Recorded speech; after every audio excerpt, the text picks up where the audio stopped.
Hotel style egg fried rice வீட்டில் எப்படி ஹெல்த்தியாக பண்ணுறதுன்றதை பார்க்கலாமா? அதுக்கு ஒரு கடாயில் 4 டேபிள் ஸ்பூன் ஆயில் ஊற்றிக்கோங்க. 3 முட்டை உடச்சி ஊற்றிருக்கேன். இது கூட பெப்பர் தூள் அண்ட் சால்ட் ஆட் பண்ணிவிட்டு இந்தளவுக்கு நல்லா கிண்டி விட்டுக்கோங்க. முட்டை நல்லா வறுபட்டதும் அதை தனியாக எடுத்து வச்சுக்கலாம்.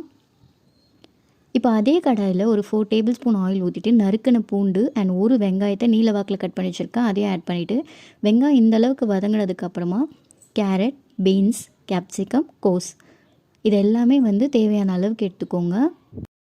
உங்களுக்கு எவ்வளோ தேவையோ அவ்வளோ எடுத்துக்கோங்க வெஜிடபிள்ஸ் எல்லாமே. இது கூட கரம் மசாலா, கொஞ்சோண்டு சில்லி பவுடர் ஆட் பண்ணுறேன் காரத்துக்கு. இதெல்லாம் போட்டு நல்லா கிண்டி விட்டுக்கணும். இந்த அளவுக்கு நல்லா குக் ஆனதுக்கப்புறமா soya sauce and tomato sauce add பண்ணி கிண்டி விட்டுக்கோங்க. ஆல்ரெடி பாஸ்மதி அரிசியை வடித்து வச்சுருக்கேன். அந்த சாப்பாடை இது கூட ஆட் பண்ணிவிட்டு நம்ம ஃப்ரை பண்ணி வச்சோம் இல்லையா, அந்த முட்டையும் ஆட் பண்ணிவிட்டு நல்லா கிண்டி விட்டுக்கலாம்.